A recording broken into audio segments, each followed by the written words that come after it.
A arrecadação e recolhimento das contribuições. Seção 1 das Normas Gerais de Arrecadação. Artigo 216. A arrecadação e o recolhimento das contribuições e de outras importâncias devidas à Seguridade Social, observado que a respeito dispuserem o Instituto Nacional do Seguro Social e a Secretaria da Receita Federal, obedecem às seguintes normas gerais, e a empresa é obrigada a: a linha A. Arrecadar a contribuição do segurado empregado, do trabalhador avulso e do contribuinte individual a seu serviço, descontando da respectiva remuneração. A linha B. Recolher o produto arrecadado na forma da linha e as contribuições a seu cargo incidentes sobre as remunerações pagas, devidas ou creditadas, a qualquer título, inclusive adiantamentos decorrentes de reajuste salarial, acordo ou convenção coletiva, aos segurados empregado, contribuinte individual e trabalhador avulso a seu serviço, e sobre o valor bruto da nota fiscal ou fatura de serviço, relativo a serviços que lhe tenham sido prestados por cooperados, por intermédio de cooperativas de trabalho, até o dia 20 do mês seguinte àquele a que se referirem as remunerações, bem como as importâncias retidas na forma do artigo 219, até o dia 20 do mês seguinte àquele da emissão da nota fiscal ou fatura, antecipando-se o vencimento para o dia útil imediatamente anterior quando não houver expediente bancário no dia 20. A linha C. Recolher as contribuições de que trata o artigo 204, na forma e prazos definidos pela legislação tributária federal. 2. Os segurados contribuinte individual, quando exercer atividade econômica por conta própria ou prestar serviço a pessoa física ou a outro contribuinte individual, produtor rural pessoa física, missão diplomática ou repartição consular de carreira estrangeiras, ou quando tratar-se de brasileiro civil que trabalha no exterior para organismo oficial internacional do qual o Brasil seja membro efetivo, ou ainda, na hipótese do parágrafo 28, e o facultativo estão obrigados a recolher sua contribuição, por iniciativa própria, até o dia 15 do mês seguinte àquele a que as contribuições se referirem, prorrogando-se o vencimento para o dia útil subsequente quando não houver expediente bancário no dia 15. Facultada a opção prevista no parágrafo 15, 3. A empresa adquirente, consumidora ou consignatária ou a cooperativa são obrigadas a recolher a contribuição de que trata o artigo 200 e no prazo referido na linha B do inciso 1 no mês subsequente ao da operação de venda ou consignação da produção rural, independentemente de estas operações terem sido realizadas diretamente com o produtor ou com o intermediário pessoa física. 4. O produtor rural pessoa física e o segurado especial são obrigados a recolher a contribuição de que trata o artigo 200 e no prazo referido na linha B do inciso 1 no mês subsequente ao da operação de venda, caso comercializem a sua produção com adquirente domiciliado no exterior, diretamente, no varejo, a consumidor pessoa física, a outro produtor rural pessoa física ou a outro segurado especial. 5. Revogado pelo decreto número 3.452, de 2006, a pessoa física não produtor rural que adquire produção para venda, no varejo, a consumidor pessoa física é obrigada a recolher a contribuição de que trata o artigo 200 e no prazo referido na linha B do inciso 1 no mês subsequente ao da operação de venda. 7. O produtor rural pessoa jurídica é obrigado a recolher a contribuição de que trata o inciso 4 do caput do artigo 201 e o parágrafo 8º do artigo 202 no prazo referido na linha B do inciso 1 no mês subsequente ao da operação de venda. Redação dada pelo decreto número 3.452, de 2000, inciso 8. O empregador doméstico fica obrigado a arrecadar a contribuição do segurado empregado doméstico a seu serviço e recolhê-la, além dos demais valores de que trata o caput do artigo 211b, até o dia 7 do mês seguinte ao da competência. Inciso 8. Durante o período da licença maternidade da empregada doméstica, o empregador doméstico fica obrigado a recolher apenas os valores de que tratam os incisos 2 ao 5 do caput do artigo 211b. 9. A empresa que remunera empregado licenciado para exercer mandato de dirigente sindical é obrigada a recolher a contribuição deste, bem como as parcelas a seu cargo, na forma deste artigo. 10. A entidade sindical que remunera dirigente que mantém a qualidade de segurado empregado, licenciado da empresa, ou trabalhador avulso é obrigada a recolher a contribuição destes, bem como as parcelas a seu cargo, na forma deste artigo. E 11. A entidade sindical que remunera dirigente que mantém a qualidade de segurado contribuinte individual é obrigada a recolher a contribuição prevista no inciso 2 do caput do artigo 201 na forma deste artigo, observado o disposto no parágrafo 26. 12. A empresa que remunera contribuinte individual é obrigada a fornecer a este comprovante do pagamento do serviço prestado consignando, além dos valores da remuneração e do desconto feito, o número da inscrição do segurado no Instituto Nacional do Seguro Social.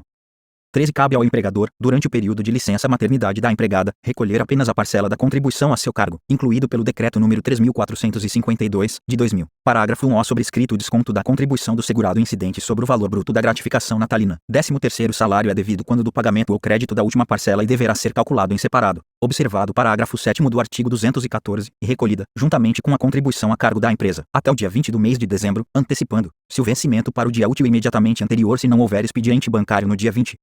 Parágrafo 1. O empregador doméstico pode recolher a contribuição do segurado empregado a seu serviço e a parcela a seu cargo relativas à competência novembro até o dia 20 de dezembro, juntamente com a contribuição referente à gratificação natalina. 13º salário utilizando-se de um único documento de arrecadação. Parágrafo 2º. Se for o caso, a contribuição de que trata o parágrafo 1 sobrescrito será atualizada monetariamente a partir da data prevista para o seu recolhimento, utilizando-se o mesmo indexador definido para as demais contribuições arrecadadas pelo Instituto Nacional do Seguro Social. Parágrafo 3º. No caso de rescisão de contrato de trabalho, as contribuições devidas serão recolhidas no mesmo prazo referido na linha B do inciso 1 do mês subsequente à rescisão, computando-se em separado a parcela referente à gratificação natalina. 13º salário Parágrafo 4º. A pessoa jurídica de direito privado beneficiada pela isenção de que tratam os artigos 206 ou 207 é obrigada a arrecadar a contribuição do segurado empregado e do trabalhador avulso a seu serviço, descontando a da respectiva remuneração, e recolhê-la no prazo referido na linha B do inciso 1. Parágrafo 5º. O desconto da contribuição e da consignação legalmente determinado sempre se presumirá feito, oportuna e regularmente, pela empresa, pelo empregador doméstico, pelo adquirente, consignatário e cooperativa a isso obrigados, não lhe sendo lícito alegar em qualquer omissão para se eximirem do recolhimento, ficando os mesmos diretamente responsáveis pelas importâncias que deixarem de descontar ou tiverem descontado em desacordo com este regulamento. Parágrafo 6º. Sobre os valores das contribuições arrecadadas pelo Instituto Nacional do Seguro Social e não recolhidas até a data de seu vencimento serão aplicadas na data do pagamento as disposições dos artigos 238 e 239. Parágrafo 7º. Para apuração e constituição dos créditos a que se refere o parágrafo 1º do artigo 348, a Seguridade Social utilizará como base de incidência o valor da média aritmética simples dos maiores salários de contribuição correspondentes a 80% de todo o período contributivo decorrido desde a competência julho de 1994, corrigidos mês a mês pelos mesmos índices utilizados para a obtenção do salário de benefício, observado o limite máximo a que se refere o parágrafo 5º do artigo 214. Parágrafo 7º. Ao valor do salário de contribuição mensal, calculado na forma prevista no parágrafo 7º, sofrerá desindexação para apropriação no CNIS, conforme critérios definidos pelo INSS. Parágrafo 8º. Revogado. Parágrafo 9º. No caso de o segurado manifestar interesse em indenizar contribuições relativas a período em que o exercício de atividade remunerada não exigia filiação obrigatória à Previdência Social, aplica-se, desde que a atividade tenha se tornado de filiação obrigatória, o disposto no parágrafo 7º. Parágrafo 10. O disposto no parágrafo 7. O não se aplica aos casos de contribuições em atraso de segurado contribuinte individual não alcançadas pela decadência do direito de a Previdência Social constituir o respectivo crédito, obedecendo-se, em relação a elas, as disposições do caput parágrafo 2º a 6º do artigo 239. Parágrafo 11. Para o segurado recolher contribuições relativas a período anterior à sua inscrição, aplica-se o disposto nos parágrafos 7º a 10. Parágrafo 12. Somente será feito o reconhecimento da filiação nas situações referidas nos parágrafos 7º, 9º e 11 após o efetivo recolhimento das contribuições relativas ao período em que for comprovado o exercício da atividade remunerada. Parágrafo 13. No caso de indenização relativa ao exercício de atividade remunerada para fins de contagem recíproca correspondente a período de filiação obrigatória ou não, na forma do inciso 4 do artigo 127, a base de incidência será a remuneração da data do requerimento sobre a qual incidem as contribuições para o regime próprio de previdência social a que estiver filiado o interessado, observados os limites a que se referem os parágrafos 3º e 5º do artigo 214, parágrafo 14. Sobre os salários de contribuição apurados na forma dos parágrafos 7º a 11 e 13 será aplicada a alíquota de 20% e o resultado multiplicado pelo número de meses do período a ser indenizado, observado o disposto no parágrafo 8º do artigo 239. Parágrafo 15. É facultado aos segurados contribuinte individual e facultativo, cujos salários de contribuição sejam iguais ao valor de um salário mínimo, optarem pelo recolhimento trimestral das contribuições previdenciárias, com vencimento no dia 15 do mês seguinte ao de cada trimestre civil, prorrogando-se o vencimento para o dia útil subsequente quando não houver expediente bancário no dia 15. Parágrafo 16. Revogado. Parágrafo 17. A inscrição do segurado no segundo ou terceiro mês do trimestre civil não altera a data de vencimento prevista no parágrafo 15, no caso de opção pelo recolhimento trimestral. Parágrafo 18. Revogado. Parágrafo 19. Fica autorizada, nos termos deste regulamento, a compensação de contribuições devidas ao Instituto Nacional do Seguro Social, pelos hospitais contratados ou conveniados com o Sistema Único de Saúde com parcela dos créditos correspondentes a faturas emitidas para recebimento de internações hospitalares, cujo valor correspondente será retido pelo órgão pagador do Sistema Único de Saúde para amortização de parcela do débito, nos termos da Lei nº 8.870, de 1994.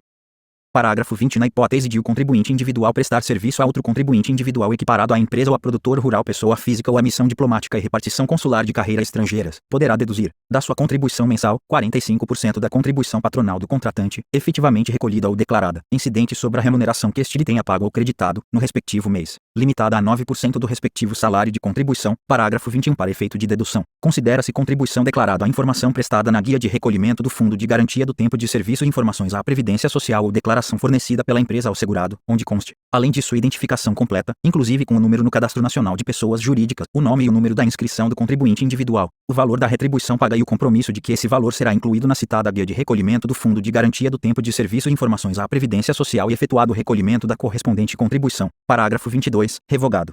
Parágrafo 23. O contribuinte individual que não comprovar a regularidade da dedução de que tratam os parágrafos 20 e 21 terá glosado o valor indevidamente deduzido, devendo complementar as contribuições com os acréscimos legais devidos. Parágrafo 24. Revogado. Parágrafo 25. Relativamente aos que recebem salário variável, o recolhimento da contribuição decorrente de eventual diferença da gratificação natalina, 13O sobrescrito salário, deverá ser efetuado juntamente com a competência a dezembro do mesmo ano. Parágrafo 26. A alíquota de contribuição a ser descontada pela empresa da remuneração paga, devida ou creditada ao contribuinte individual a seu serviço, observado o limite máximo do salário de contribuição, é de 11% no caso das empresas em geral e de 20% quando se tratar de entidade beneficente de assistência social isenta das contribuições sociais patronais. Parágrafo 27. O contribuinte individual contratado por pessoa jurídica obrigada a proceder à arrecadação e ao recolhimento da contribuição por ele devida, cuja remuneração recebida ou creditada no mês, por serviços prestados a ela, for inferior ao limite mínimo do salário de contribuição, é obrigado a complementar sua contribuição mensal, diretamente, mediante a aplicação da alíquota estabelecida no artigo 199 sobre o valor resultante da subtração do valor das remunerações recebidas das pessoas jurídicas do valor mínimo do salário de contribuição mensal. Parágrafo 27. Ao segurado que, no somatório de remunerações auferidas no período de um mês, receber remuneração inferior ao limite mínimo mensal do salário de contribuição poderá solicitar o ajuste das competências pertencentes ao mesmo ano civil, na forma por ele indicada, ou autorizar que os ajustes sejam feitos automaticamente, para que o limite mínimo mensal do salário de contribuição seja alcançado, por meio da opção por Inciso 1. Complementar a sua contribuição, observado que, alínea A, o recolhimento da complementação deverá ser efetuado pelo próprio segurado até o dia 15 do mês seguinte ao da competência de referência e, após essa data, com incidência dos acréscimos legais de que tratam os artigo 238 e artigo 239, alínea B para o empregado doméstico e o trabalhador avulso. A complementação será efetuada por meio da aplicação da alíquota de 7,5%, inclusive para o mês em que exista contribuição concomitante na condição de contribuinte individual e a linha C para o contribuinte individual que preste serviço à empresa, de que trata o parágrafo 26, e que contribua exclusivamente nessa condição, a complementação será efetuada por meio da aplicação da alíquota de 20%. 2. Utilizar o valor da contribuição que exceder o limite mínimo de uma competência em outra, observado que, a linha A, para efeito de utilização da contribuição, serão considerados os salários de contribuição apurados por categoria, consolidados na competência de origem. A linha B. O salário de contribuição poderá ser utilizado para complementar uma ou mais competências com valor inferior ao limite mínimo, mesmo que em categoria distinta. A linha C. Poderão ser utilizados valores excedentes ao limite mínimo do salário de contribuição de mais de uma competência para compor o salário de contribuição de apenas uma competência, e, a linha D. Utilizado o valor excedente. Caso o salário de contribuição da competência favorecida ainda permaneça inferior ao limite mínimo, esse valor poderá ser complementado nos termos do disposto no inciso 1, ou Inciso 3. Agrupar contribuições inferiores ao limite mínimo de diferentes competências, para aproveitamento em contribuições mínimas mensais, observado que, a linha A, as competências que não atingirem o valor mínimo do salário de contribuição poderão ser agrupadas desde que o resultado do agrupamento não ultrapasse o valor mínimo do salário de contribuição. A linha B. Na hipótese de o resultado do agrupamento ser inferior ao limite mínimo do salário de contribuição, o segurado poderá complementar na forma prevista no inciso 1 ou utilizar valores excedentes na forma prevista no inciso 2 e a linha C. As competências em que tenha havido exercício de atividade e tenham sido zeradas em decorrência do agrupamento poderão ser objeto de recolhimento pelo segurado, respeitado o limite mínimo. Parágrafo 27. B. Para fins do disposto no parágrafo 27. A. O valor da contribuição referente ao 13º salário não poderá ser utilizado em decorrência do disposto no parágrafo 6º do artigo 214, parágrafo 27. Se é vedada a reversão da utilização e do agrupamento de que trata o parágrafo 27. A. Parágrafo 27. De caso ocorram eventos posteriores que gerem inconsistências no cálculo da contribuição na competência favorecida por complementação, utilização ou agrupamento, essa competência ficará pendente de regularização. Parágrafo 28. Cabe ao próprio contribuinte individual que prestar serviços, no mesmo mês, a mais de uma empresa, cuja soma das remunerações superar o limite mensal do salário de contribuição, comprovar as que sucederem a primeiro valor ou valores sobre os quais já tenha incidido um desconto da contribuição, de forma a se observar o limite máximo do salário de contribuição. Parágrafo 29. Na hipótese do parágrafo 28, o Instituto Nacional do Seguro Social poderá facultar ao contribuinte individual que prestar, regularmente, serviços a uma ou mais empresas, cuja soma das remunerações seja igual ou superior ao limite mensal do salário de contribuição, indicar quais empresas e sobre qual valor deverá proceder o desconto da contribuição, de forma a respeitar o limite máximo, e dispensar as demais dessa providência, bem como atribuir ao próprio contribuinte individual a responsabilidade de complementar a respectiva contribuição até o limite máximo, na hipótese de, por qualquer razão, deixar de receber remuneração ou receber remuneração inferior às indicadas para o desconto. Parágrafo 30. Aplica-se o disposto neste artigo, no que couber e observado o parágrafo 31, à cooperativa de trabalho em relação à contribuição devida pelo seu cooperado. Parágrafo 31. A cooperativa de trabalho fica obrigada a descontar 20% do valor da quota distribuída ao cooperado contribuinte individual por serviços por ele prestados por seu intermédio a empresas, a pessoas físicas e a entidades em gozo de isenção e recolher o produto dessa arrecadação até o dia 20 do mês subsequente ao da competência a que se referir ou até o dia útil imediatamente anterior, se não houver expediente bancário naquele dia. Parágrafo 32. Ficam excluídos da obrigação de descontar a contribuição do contribuinte individual que lhe preste serviço. Inciso 1. O produtor rural pessoa física. 2. O contribuinte individual equiparado à empresa. Inciso 3. A missão diplomática e a repartição consular de carreiras estrangeiras. E 4. O proprietário ou dono de obra de construção civil, quando pessoa física. Parágrafo 33. Na hipótese prevista no parágrafo 32, cabe ao contribuinte individual recolher a própria contribuição, sendo a alíquota, neste caso, de 20%, observado o disposto nos parágrafos 20, 21 e 23. Parágrafo 34. O recolhimento da contribuição do produtor rural pessoa física ou produtor rural pessoa jurídica, quando houver, será efetuado pela Companhia Nacional de Abastecimento, CONAB, à conta do Programa de Aquisição de Alimentos. instituído pelo artigo 19 da Lei nº 10.696, de julho 2, de 2003, na aquisição de produtos agropecuários no âmbito do referido programa. Parágrafo 35. Na hipótese prevista no parágrafo 5º do artigo 11, o segurado contribuirá com a mesma alíquota com a qual vinha contribuindo anteriormente. Parágrafo 36. A Secretaria Especial da Receita Federal do Brasil do Ministério da Economia disponibilizará ao INSS as informações e os registros das contribuições referentes ao desconto dos empregados, inclusive o doméstico, e dos trabalhadores avulsos e as complementações previstas no parágrafo 27. A. Para fins de aplicação do disposto no parágrafo 9º do artigo 19 sobre a contagem de tempo de contribuição, inclusive para instrução e revisão de direitos e outorga de benefícios. Parágrafo 37. Revogado pelo Decreto nº 10.491, de 2020. Artigo 216. Aos órgãos da administração pública direta, indireta e fundações públicas da União, bem como as demais entidades integrantes do Sistema Integrado de Administração Financeira do Governo Federal ao contratarem pessoa física para prestação de serviços eventuais, sem vínculo empregatício, inclusive como integrante de grupo-tarefa, deverão obter dela a respectiva inscrição no Instituto Nacional do Seguro Social, como contribuinte individual, ou providenciá-la em nome dela, caso não seja inscrita, e proceder ao desconto e recolhimento da respectiva contribuição, na forma do artigo 216. Parágrafo 1. Ao sobrescrito aplica-se o disposto neste artigo mesmo que o contratado exerça concomitantemente uma ou mais atividades abrangidas pelo regime geral de previdência social ou por qualquer outro regime de previdência social ou seja aposentado por qualquer regime previdenciário. Parágrafo 2º. O contratado que já estiver contribuindo para o regime geral de previdência social na condição de empregado ou trabalhador avulso sobre o limite máximo do salário de contribuição deverá comprovar esse fato e, se a sua contribuição nessa condição for inferior ao limite máximo, a contribuição como contribuinte individual deverá ser complementar, respeitando, no conjunto, aquele limite, procedendo-se, no caso, de conformidade com o disposto no parágrafo 28 do artigo 216, parágrafo 3º, revogado. Parágrafo 4º. Aplica-se o disposto neste artigo às contratações feitas por organismos internacionais, em programas de cooperação e operações de mútua conveniência entre estes e o governo brasileiro. Artigo 217. Na requisição de mão de obra de trabalhador avulso efetuada em conformidade com o disposto na Lei nº 12.815, de 2013, e na Lei nº 9.719, de 27 de novembro, de 1998, o responsável pelas obrigações previstas neste regulamento, em relação aos segurados que lhe prestem serviços, é o operador portuário ou tomador de mão de obra, inclusive o titular de instalação portuária de uso privativo, observadas as normas estabelecidas pelo INSS.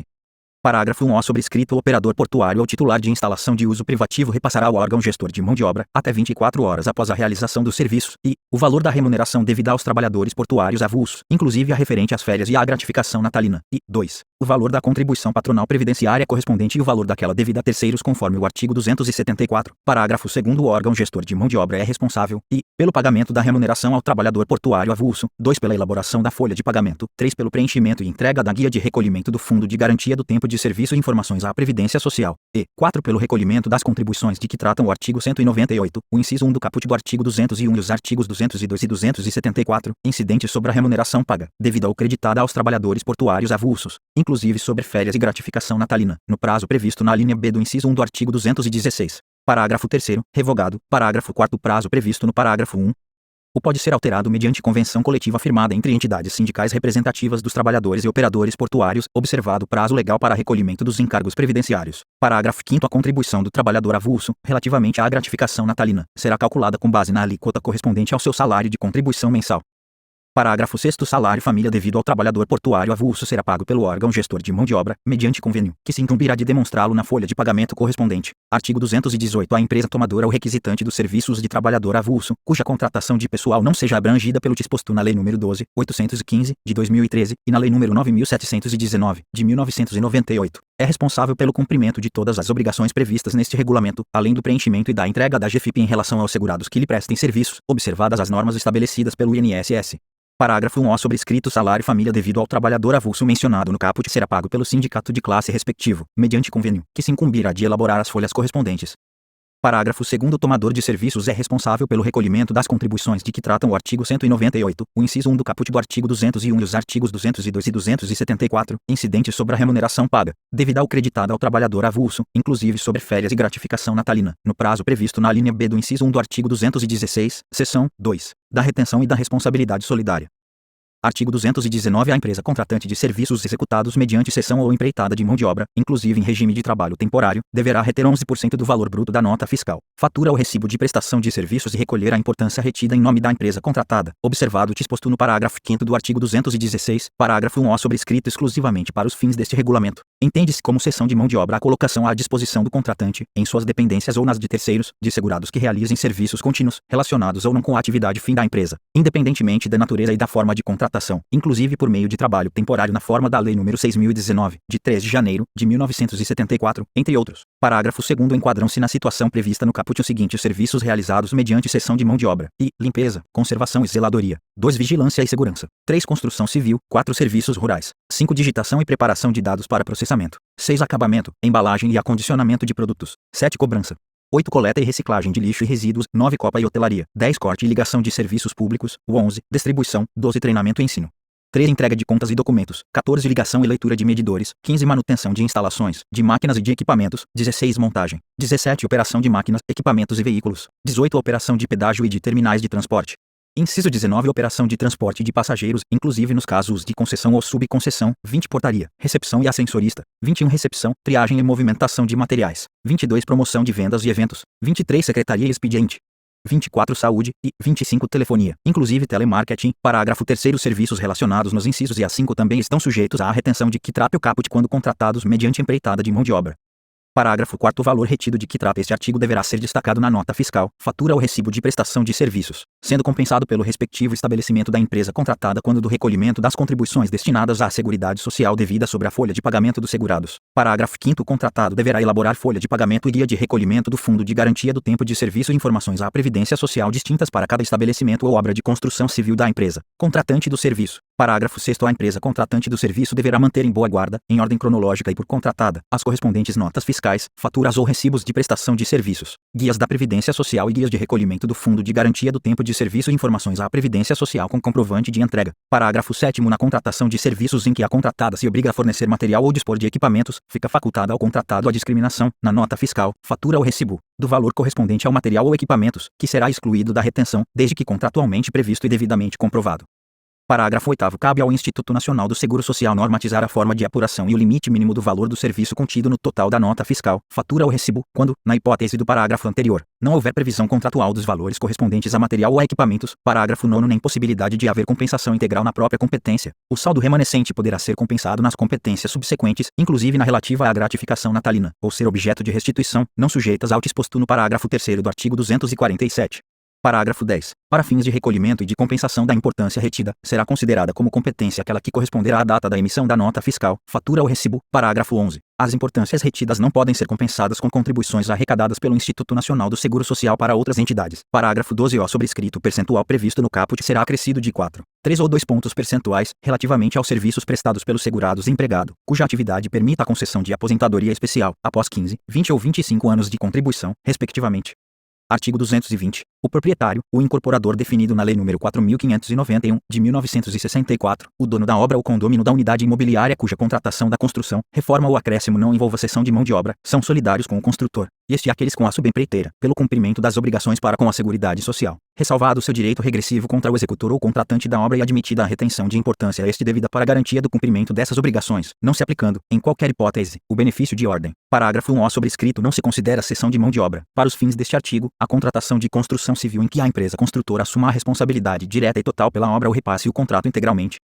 Parágrafo 2º. O executor da obra deverá elaborar, distintamente para cada estabelecimento ou obra de construção civil da empresa contratante, folha de pagamento, guia de recolhimento do Fundo de Garantia do Tempo de Serviço e informações à Previdência Social e guia da Previdência Social, cujas cópias deverão ser exigidas pela empresa contratante quando da quitação da nota fiscal ou fatura, juntamente com o comprovante de entrega daquela guia. Parágrafo 3º. A responsabilidade solidária de que trata o caput será elidida e, pela comprovação, na forma do parágrafo anterior, do recolhimento das contribuições incidentes sobre a remuneração dos segurados, incluída em nota fiscal ou fatura correspondente aos serviços executados, quando corroborada por escrituração contábil, e 2. Pela comprovação do recolhimento das contribuições incidentes sobre a remuneração dos segurados, aferidas indiretamente nos termos, forma e percentuais previstos pelo Instituto Nacional do Seguro Social. 3. Pela comprovação do recolhimento da retenção permitida no caput deste artigo, efetivada nos termos do artigo 219.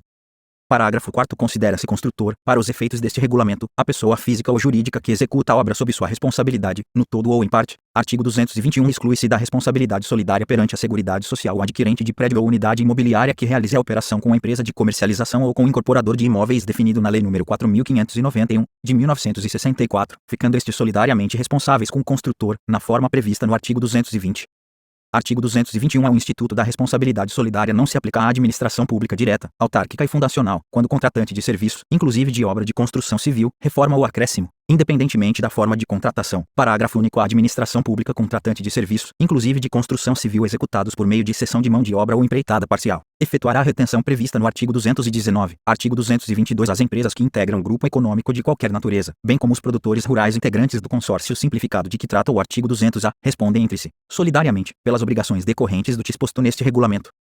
Artigo 222. As empresas integrantes de consórcio constituído nos termos do disposto nos artigo 278 e artigo 279 da Lei nº 6.404, de 15 de dezembro de 1976, respondem pelas contribuições devidas, em relação às operações praticadas pelo consórcio, na proporção de sua participação no empreendimento. Parágrafo 1º. O consórcio que realizar a contratação, em nome próprio, de pessoas jurídicas e físicas, com ou sem vínculo empregatício, poderá efetuar a retenção das contribuições e cumprir as respectivas obrigações acessórias, hipótese em que as empresas consorciadas serão solidariamente responsáveis. Parágrafo 2º. Na hipótese de a retenção das contribuições ou o cumprimento das obrigações acessórias relativas ao consórcio ser realizado por sua empresa líder, as empresas consorciadas também serão solidariamente responsáveis.